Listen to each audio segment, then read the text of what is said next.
بسم اللہ الرحمن الرحیم۔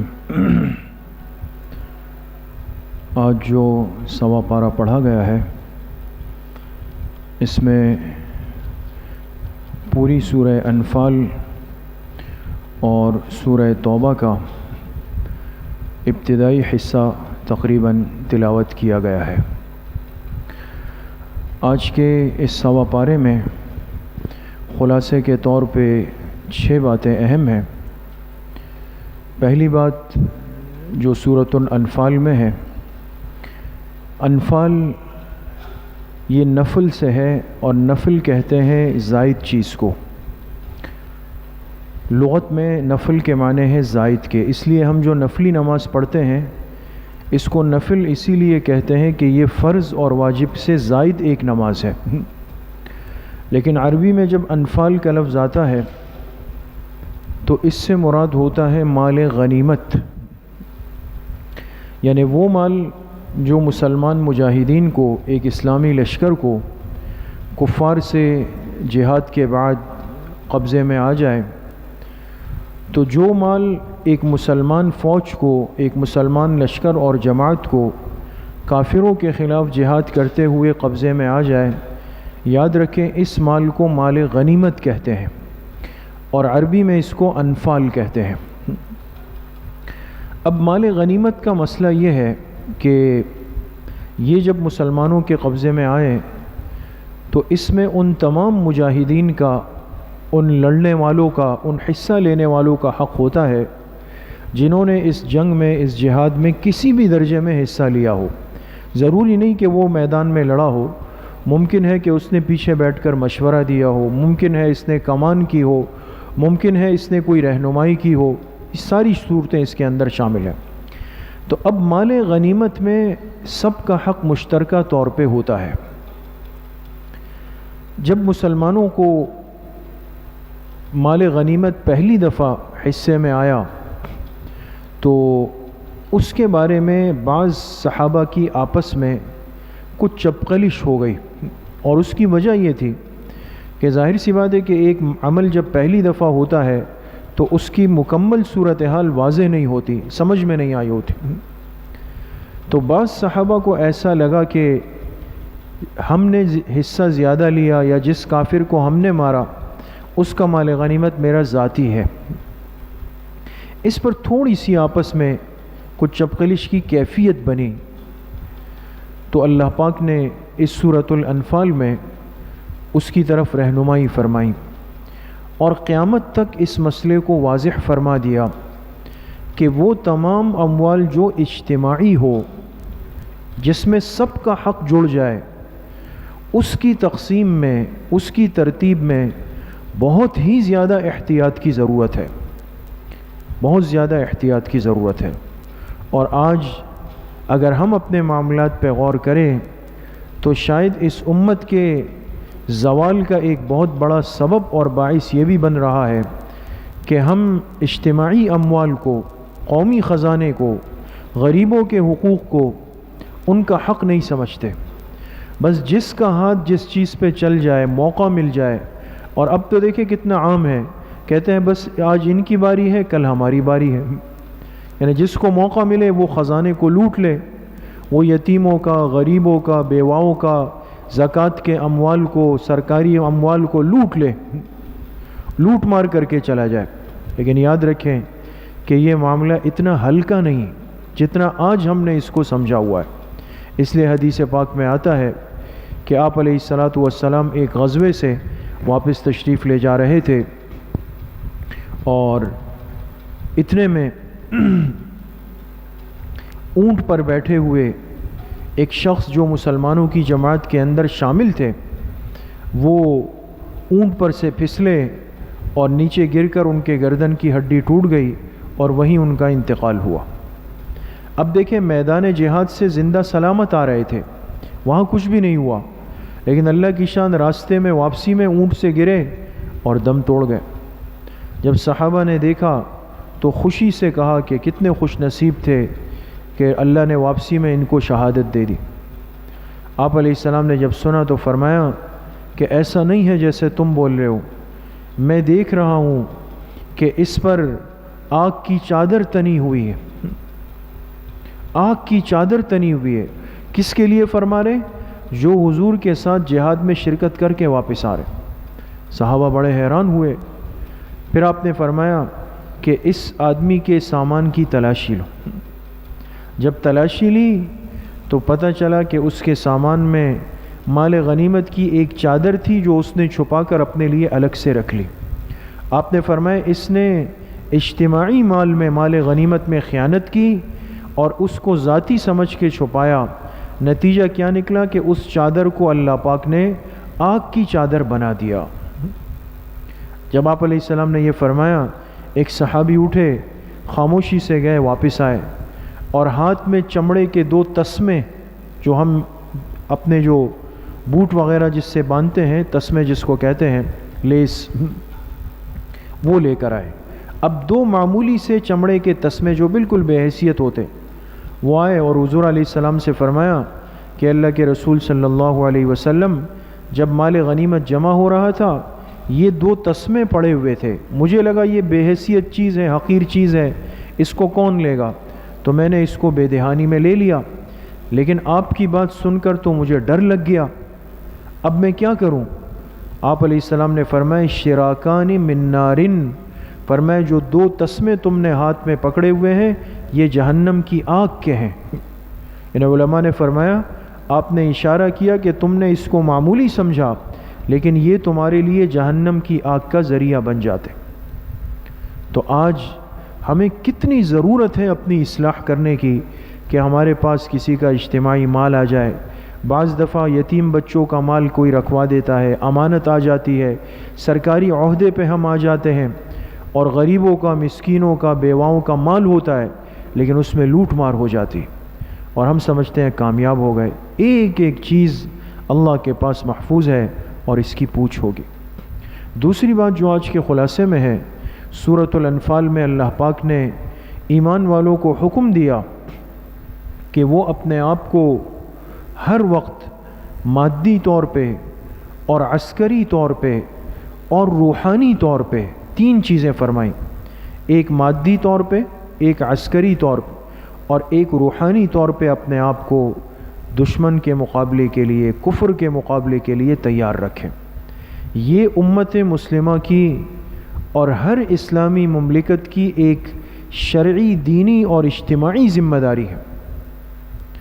کہ اللہ پاک کے اس حکم کو پورا کریں۔ اس لیے ہمارے فقہاء نے ایک مسئلہ لکھا، بڑا عجیب مسئلہ لکھا، فرمایا اگر ایک اسلامی ملک کے پاس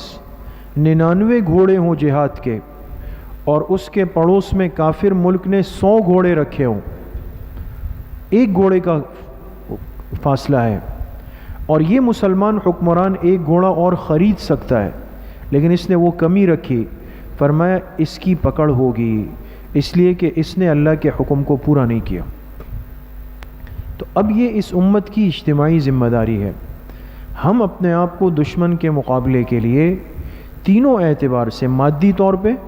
جو اللہ نے ہمیں علم دیا، ٹیکنالوجی دی، جو سمجھ دی، جو سائنس دی، آج ہمارے سائنسدان ہیں، ان کی صرف قومی ذمہ داری نہیں، دینی ذمہ داری بھی ہے کہ جب ان پر اعتماد کیا گیا، یہ اس ملک کے لیے وہ تمام ہتھیار اپنے علم کے مطابق تیار کریں جو ان کے علم کے اعتبار سے یہ کر سکتے ہیں۔ یہ مادی تیاری، ایک عسکری تیاری ہے، فردی قوت، اسلامی ملک کے پاس ایسی فوج ہو، ایسے جوان ہو جو دشمن کے مقابلے کے لیے ہر وقت تیار ہو۔ اور تیسری اور بنیادی چیز وہ روحانی تیاری، اور یہ ایک مسلمان کے لیے بنیاد ہے۔ اگر مسلمان ملک کے پاس مادیت ہو، عسکریت ہو، لیکن روحانیت نہ ہو، اللہ پر یقین نہ ہو، یاد رکھیں یہ ہماری ذلت اور ناکامی کی سب سے بڑی وجہ بنتی ہے۔ اس لیے کہ اسلامی فوج کی نشانی اور پہچان وہ تینوں باتیں ہیں کہ ہمارے اندر ایمان بھی ہو اور ہمارے پاس وسائل بھی ہو، ہمارے پاس افرادی طاقت بھی ہو۔ یہ ایک اجتماعی ذمہ داری ہے کہ ایک مسلمان ملک اور امت اپنے آپ کو ہر اعتبار سے تیار رکھے۔ تیسری بات جو آج کے خلاصے میں ہے، اللہ پاک نے حضرت عمر رضی اللہ تعالی عنہ جو جلیل القدر صحابی ہے ان کی شان کو بیان فرمایا، اور یہ وہ صحابی ہے، آپ علیہ الصلاۃ والسلام نے فرمایا کہ پچھلی امتوں میں ایسے لوگ ہوتے تھے کہ جن کی زبانوں پہ فرشتے بولتے تھے، یعنی وہ ملہم من اللہ ہوتے تھے۔ ملہم اس کو کہتے ہیں کہ جس کو اللہ الہامی باتیں دے دیں، ایسی باتیں جو اللہ پاک کے شایان شان ہو، اللہ کو پسند ہو۔ آپ نے فرمایا پچھلی امت میں ایسے لوگ گزرے، اور فرمایا میری امت کے ملہم وہ عمر ابن خطاب ہے۔ فرمایا ان کی زبان پر بعض دفعہ وہ باتیں جاری ہو جاتی ہے جو اللہ پاک وحی بنا کے اتار دیتے، یہ میری امت کے ملہم ہے۔ اور فرمایا اگر میرے بعد نبوت کا سلسلہ جاری ہوتا تو اللہ عمر ابن خطاب کو نبی بنا دیتے، لیکن مجھ پر اللہ نے نبوت کے سلسلے کو ختم فرما دی۔ تو حضرت عمر کی شان یہ تھی کہ یہ ایسی رائے اور ایسا مشورہ بعض وقت دیتے تھے جو سب سے منفرد ہوتا لیکن اللہ کو پسند ہوتا۔ اب غزوہ بدر کے اندر 70 قیدی کافروں کے لائے گئے، اب مشورہ ہوا کہ کیا کریں، تو اکثریت کی رائے یہ آئی کہ ان سے فدیہ لے کر ان کو آزاد کر دیا جائے، اور خود آپ علیہ السلام کی رائے بھی یہ تھی۔ لیکن جب حضرت عمر کی باری آئی تو انہوں نے فرمایا کہ ان سے فدیہ نہ لیا جائے، مال نہ لیا جائے، بلکہ ان سب کو قتل کر دیا جائے، اور قتل بھی ایسے کہ جو ان کے رشتہ دار ہیں مسلمان، تو اس کافر کو مسلمان رشتہ دار کے حوالے کرے، وہ خود اس کو اپنے ہاتھ سے قتل کرے، تاکہ ان کافروں پر ایمان کا اور مومنین کا رعب بیٹھ جائے اور آئندہ یہ ہمارے مقابلے میں آنے کی جرت نہ کرے۔ اب یہ رائے حضرت عمر کی ایک انفرادی تھی، اجتماعی رائے اس کے خلاف آئی، اور پھر بظاہر اس رائے میں سختی بھی محسوس ہوئی، اس لیے آپ نے اصولی طور پہ فیصلہ وہی فرمایا جو اجتماعیت کا تھا، لہٰذا فدیہ لے کر سب کو چھوڑ دیا گیا۔ لیکن اللہ نے وحی اتاری اور آپ علیہ الصلاۃ والسلام کو فرمایا کہ بات وہی صحیح تھی جو عمر نے کہی، اور اسی میں خیر تھی، لیکن چونکہ آپ نے ایک فیصلہ کر لیا تو اس کے مطابق بات ہو گئی۔ لیکن اللہ نے فرمایا مجھے پسند وہی بات تھی جو حضرت عمر نے فرمائی تھی۔ چوتھی بات جو آج کے خلاصے میں ہے، سورہ توبہ میں اللہ پاک نے منافقین کی حقیقت کو اور ان کی باطنی کیفیت کو کھول دیا۔ اس لیے یہ یاد رکھیں سورہ توبہ کا ایک نام سورۃ الفاضحہ بھی ہے۔ فاضح کہتے ہیں کسی کو رسوا کر دینا، کھول دینا۔ اب یہ جو منافقین تھے، اور یاد رکھیں منافق ہر زمانے میں ہوتے ہیں، لیکن علماء نے تفصیل لکھی، فرق یہ ہے کہ حضور علیہ الصلاۃ والسلام کے زمانے کے جو منافق تھے ان کو انسان منافق نشاندہی کے طور پہ اس لیے کہہ سکتا تھا کہ اللہ نے وحی کے ذریعے آپ کو بتا دیے تھے کہ یہ منافق ہے۔ لیکن آپ کے دنیا سے پردہ فرمانے کے بعد اب قیامت تک کوئی انسان کسی پر انگلی رکھ کر یہ نہیں کہہ سکتا کہ بھئی یہ دل سے منافق ہے، یعنی ہاں حضور نے جو نفاق کی نشانیاں بتائی ہے، نشانیاں ہو سکتی ہے، یہ کہہ سکتے ہیں کہ بھئی فلاں میں منافقت کی نشانیاں ہیں، لیکن یہ کہنا منع ہے کہ فلاں منافق ہے، اس لیے کہ یہ وحی کے علاوہ اور کوئی ذریعے سے پتہ نہیں چل سکتا۔ تو اس سورہ توبہ میں اللہ نے منافقین کی ایک ایسی نشانی بتائی کہ جو قیامت تک ان کو رسوا کرنے والی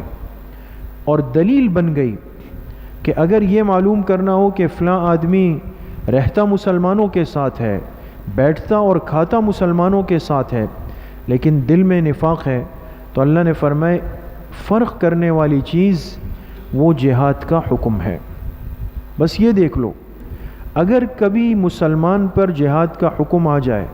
اور اس کو کہا جائے کہ چلو نکلو، نفیر عام ہے، کفر سے مقابلہ کرنا ہے، ایمان اسلام اور اپنے ماؤں بہنوں کی عزت کو بچانا ہے، تو اب دیکھو کون اپنے پیر پیچھے کرتا ہے۔ اب جس نے تعویلات شروع کی اور کہا کہ یہ ہے اور اس طرح ہے اور فلاں ہے اور فلاں ہے، تعویلات شروع کر دے، تو سمجھ جائے کہ یہ ظاہر میں مومن ہے، اندر سے منافق بنا ہوا ہے۔ تو اللہ پاک نے جہاد کو نشانی بنایا، منافق اور مومن میں فرق کرنے کے لیے۔ پانچویں بات جو سورہ توبہ میں ہے، اللہ پاک نے ایمان والوں کو حکم دیا کہ ان کی ملکیت میں جو مال ہے، خاص طور پہ فرمایا جو سونا چاندی زیورات ہے، فرمایا ان پر جو حق یعنی زکوٰۃ کو لازم کیا گیا، اس کو انسان بروقت پابندی کے ساتھ ادا کرے اور صحیح مصارف میں ادا کرے، صحیح مصرف میں ادا کرے۔ اور اللہ پاک نے سورہ توبہ میں 8 مصرف بیان کیے، انما الصدقات للفقراء والمساکین والعاملین الی آخرین، 8 مصرف۔ ان 8 مصارف میں ایک مسلمان اپنی زکوٰۃ دے سکتا ہے۔ ان میں سے صرف ایک مصرف کو بعد میں مستثنی یعنی ختم کیا گیا، اور وہ تھا مؤلفۃ القلوب کا، یعنی حضور علیہ السلام کے زمانے میں یہ بھی مصرف تھا کہ وہ لوگ جو ایمان لائے لیکن بہت ہلکے تھے، کمزور تھے، اگر ان کی مالی کمزوری کو دور نہ کیا جاتا تو کافر آ کر ان پہ خرچ کرتے، ان کو مال دے کر دوبارہ ان کو کافر بنا دیتے، جیسے آج بھی دنیا میں ہے۔ بہت سارے مسلمانوں کا ایمان بالکل بارڈر پہ ہوتا ہے، اور یہ کفر کی NGOs اور ان کے فلاحی ادارے اور یہ ٹرسٹ وغیرہ، یہ جا کر ان کو مختلف ذریعوں سے راشن دے کر، خرچہ کر کے، علاج کر کے، ان کے لیے اسکول، اسپتال اور یہ ادارے بنا کر، یہ حقیقت میں کوئی خیر خواہی نہیں ہے، یہ امت کے ایمان کو کمزور کر کے پھر ان کو کفر میں لانے کا ایک ذریعہ ہے۔ لیکن افسوس کہ ہم مسلمان اجتماعی طور پہ دین کے اس اہم پہلو سے بالکل غافل اور صرف نظر کیے ہوئے۔ تو خیر، یہ جو حصہ تھا مؤلفۃ القلوب کا، یہ بعد میں ختم ہوا، لیکن باقی مصارف باقی ہیں۔ تو ایک مسلمان کی ذمہ داری ہے۔ اور پھر دیکھیں رمضان کا مہینہ ہے، عام طور پہ مسلمان خاص طور پہ مستورات کے پاس زیورات ہوتے ہیں، اور وہ زیورات اگر اتنے ہیں کہ نصاب تک پہنچ گئے ہیں اور سال گزر چکا ہے، تو ان کی ذمہ داری ہے، ان کے محارم مردوں کی، شوہروں کی، بھائیوں کی، بیٹوں کی ذمہ داری ہے کہ وہ اس کا حساب کرے۔ سمجھ نہ آئے اپنے علماء سے، مفتیان سے پوچھیں، ترتیب معلوم کریں، اور پھر 2.5% جتنا مال بنے اس کی 2.5% زکوٰۃ نکالے۔ نکالنے کے بعد پھر دوسری ذمہ داری ہے کہ اس کو صحیح مصرف تک پہنچا دے۔ چھٹی اور آخری بات جو آج کے خلاصے میں ہے، اللہ پاک نے حضور علیہ السلام کو منع فرمایا کہ آپ کسی منافق، کسی مشرک، کسی کافر کے لیے استغفار یعنی مغفرت کی دعا آپ نہیں فرمائیں گے۔ واقعہ یہ ہوا کہ جب رئیس المنافقین عبداللہ ابن ابی یہ مرا، تو ان کے بیٹے تھے، وہ مخلص صحابی تھے، وہ حضور کے پاس آئے اور درخواست کی کہ آپ آ کے میرے والد کا جنازہ پڑھا دیں، ممکن ہے اس کی برکت سے اللہ ان پہ رحم فرما دے۔ اور دوسری درخواست یہ کی کہ آپ اپنے جسم کا ایک کرتا بھیج دیں تاکہ ہم اس کو اپنے والد کی کفن میں شامل کر دیں۔ یہ سب ایک باپ کی محبت میں تھا، اور ان کی چاہت یہ تھی کہ اللہ پاک میرے باپ کی، اگرچہ وہ منافقین کے سردار تھے، اور یہ سب کو معلوم تھا کہ ساری زندگی اس آدمی نے حضور کو تکلیف دینے میں کوئی ذرہ معمولی دقیقہ برداشت نہیں کیا۔ حضور علیہ السلام چونکہ ارحم الراحمین تھے اور شفیق الامت تھے، آپ نے اپنا کرتا ایک بھیجا اور ان کے جنازے کے لیے تیار ہو کے جانے لگے۔ راستے میں حضرت عمر آئے اور فرمائے، اللہ کے رسول صلی اللہ علیہ وسلم، یہ آپ کیا فرما رہے ہیں؟ آپ اگر آج ان کی جنازہ پڑھائیں گے، کل منافق ہم پہ ہنسیں گے اور کہیں گے دیکھو ہم حق پہ ہیں، جبھی تمہارے پیغمبر نے تو جنازہ پڑھائی، آپ نہ فرمائیں۔ تو آپ علیہ السلام نے فرمایا، عمر مجھے مت روکو، اس لیے کہ اللہ پاک نے مجھے واضح طور پہ منع نہیں فرمایا۔ لہٰذا آپ تشریف لے گئے، آپ نے جنازہ پڑھی، لیکن جب آپ جنازے سے فارغ ہوئے تو وہی وحی اتری جو حضرت عمر کی رائے کے مطابق تھی، وَلَا تُصَلِّ عَلَىٰ أَحَدٍ مِّنْهُمْ مَاتَ أَبَدًا وَلَا تَقُمْ عَلَىٰ قَبْرِهِ۔ اب قیامت تک امت کو ممانعت ہو گئی، لہٰذا اگر کسی کافر کا، مشرک کا انتقال ہو جائے جس کا کفر بالکل ظاہر ہو، کفر، تو یاد رکھیں شرعی مسئلہ کہ کافر کے لیے مغفرت کی دعا نہیں ہو سکتی، کافر کے لیے ایصال ثواب نہیں ہو سکتا، کافر کے لیے دعائے خیر نہیں ہو سکتی۔ ہاں، اگر آپ کا تعلق وہ پڑوسی ہے، کاروباری شراکت دار ہے، اس سے تعلق ہے، تو ہم کیا کریں گے؟ ہم ان سے رسمی تعزیت ضرور کریں گے، یہ بھی حدیث سے ثابت ہے۔ جا کے ان سے تسلی کے کلمات کہیں گے اور کہیں گے کہ بھئی آپ لوگ صبر کریں، یہ تو اللہ کا نظام ہے، ہر ایک نے جانا ہے اور ہم بھی اسی راستے پر ہیں۔ اس طرح کی، یہ نہیں کہ جا کے ان کے لیے مغفرت کی دعائیں اور ایصال ثواب اور یہ شروع کر دیں، یہ جائز نہیں۔ تو اللہ پاک نے کافر اور مشرک اور منافق کے لیے دعائے مغفرت کو منع فرمایا۔ اللہ پاک صحیح عمل کی توفیق نصیب فرمائے۔ وآخر دعوانا ان الحمد للہ رب العالمین۔